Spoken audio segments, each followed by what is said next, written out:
Halo semuanya, nama saya Adi Wiranta Barus.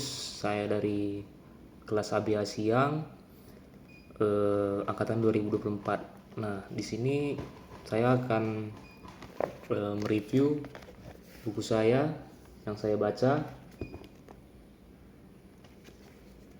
yaitu yang berjudul Komunikasi, Pemasaran, dan Teori Penerapannya. Nah, yang pertama dulu identitas bukunya. Judul buku yang saya baca ini yaitu Komunikasi, Pemasaran, dan Teori Penerapannya.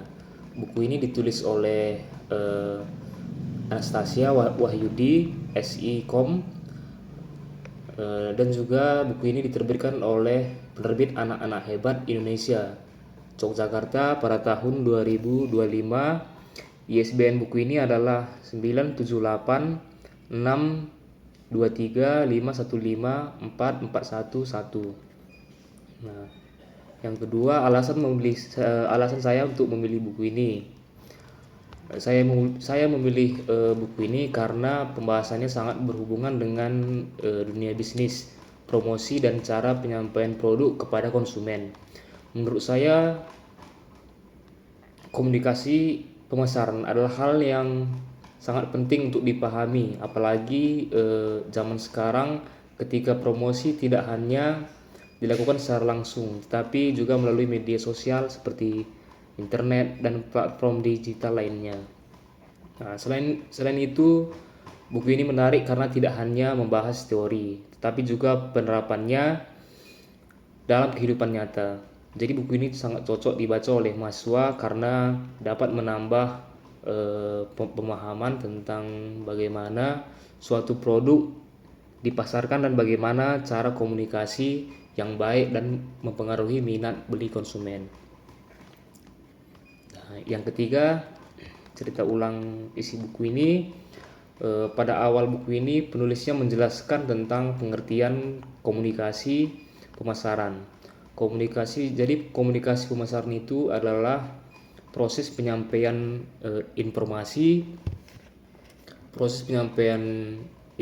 dari perusahaan atau penjual kepada konsumen dengan tujuan agar produk atau jasa yang ditawarkan dikenal, dipahami, dan akhirnya diminati oleh masyarakat setempat.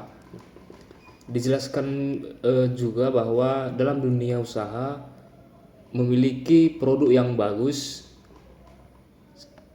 itu belum tentu cukup. Sebuah produk juga harus dikomunikasikan dengan baik agar orang mengetahui manfaat, keunggulan, dan alasan mengapa produk tersebut layak untuk mereka beli. Nah, karena itu komunikasi pemasaran ini menjadi bagian penting dalam kegiatan bisnis.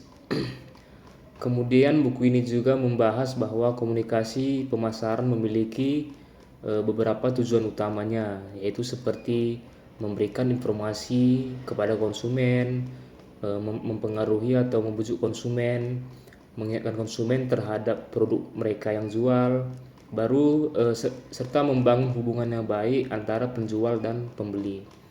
Nah, selanjutnya dijelaskan juga bahwa komunikasi pemasaran itu tidak hanya dilakukan melalui satu cara.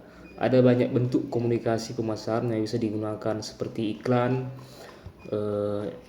promosi penjualan langsung, hubungan masyarakat, dan pemasaran digital. Nah, sekian dulu untuk bagian ketiga, yaitu menceritakan ulang isi buku ini. Nah, selanjutnya ke bagian 4, bagian yang penting atau gagasan utama.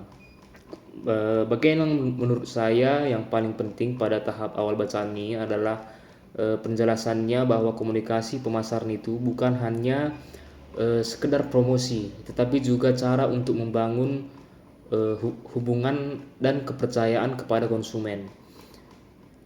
Saya juga tertarik pada gagasan bahwa produk yang baik tetap membutuhkan komunikasi yang baik.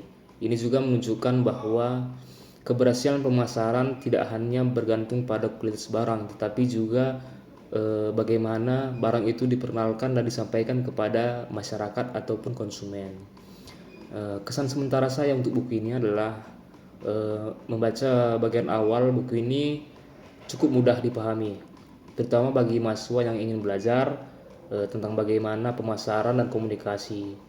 Isi buku ini juga terasa relevan dengan kondisi sekarang ya, apalagi karena pemasaran sangat dekat atau sangat terkait dengan sosial dan teknologi digital.